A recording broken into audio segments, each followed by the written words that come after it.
ഞാൻ വീട്ടിൽ വാങ്ങിക്കുന്ന കവർ പാലിൽ നിന്ന് പാൽപ്പാട എടുത്ത് വെച്ച് ഫ്രീസറിൽ സൂക്ഷിച്ച് വെച്ച് അങ്ങനെ 1 കിലോയ്ക്ക് അടുത്തായപ്പം ഉണ്ടാക്കിയെടുത്ത നെയ്യാണിത്.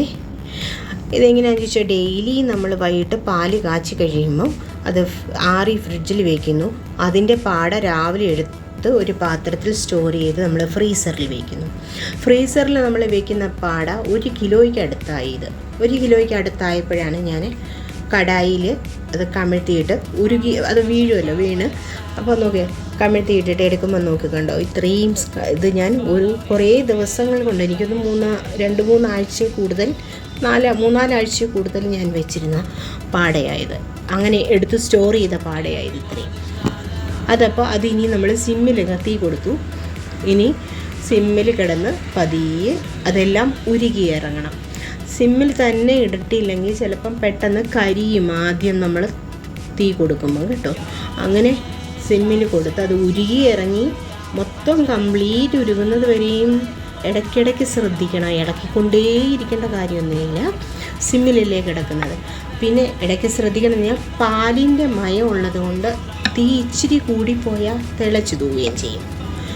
അതുകൊണ്ട് ഒത്തിരി ശ്രദ്ധിക്കണം. അതിൻ്റെ പരിസരത്ത് തന്നെ നമ്മൾ ഉണ്ടാവണം.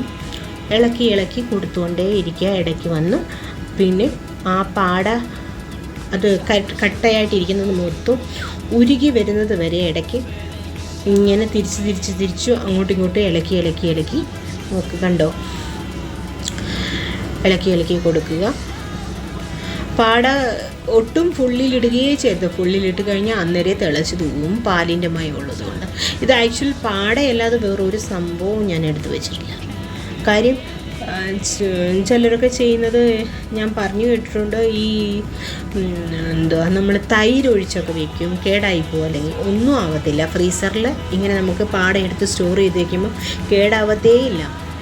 അങ്ങനെ ഫ്രീസറിൽ നിന്ന് എടുത്ത് നമ്മൾ പാട ഇടുക, അന്നേരം ഫ്രീസറിൽ തന്നെ വയ്ക്കുക, അങ്ങനെ തന്നെ വയ്ക്കണം.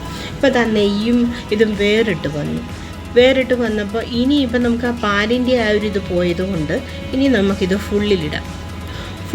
തീ ഫുള്ളിലിട്ടുകൊണ്ട് തന്നെ ഇനി ഇളക്കാം. ഇങ്ങനെ വേറിട്ട് വരുന്നത് വരെയും നമ്മൾ സിമ്മിലിട്ട് ചെയ്യാവൂ, അല്ലെങ്കിൽ തിളച്ച് തൂവിപ്പോവും. അങ്ങനെ ഇളക്കി കൊടുത്തേച്ച് നമുക്കൊരു ഉള്ളിയൊക്കെ ഒരു ബ്രൗൺ കളറാകത്തില്ലേ ഫ്രൈ ചെയ്യുന്നത്, അതുപോലെ ഈ അകത്തുള്ള ആ മലായിയുടെ ആ കട്ടയാകുന്നതെല്ലാം അതേ കളറൊക്കെ ഏകദേശം ആകുന്നത് വരെ ഒന്ന് ഇളക്കി കൊടുത്തിട്ട്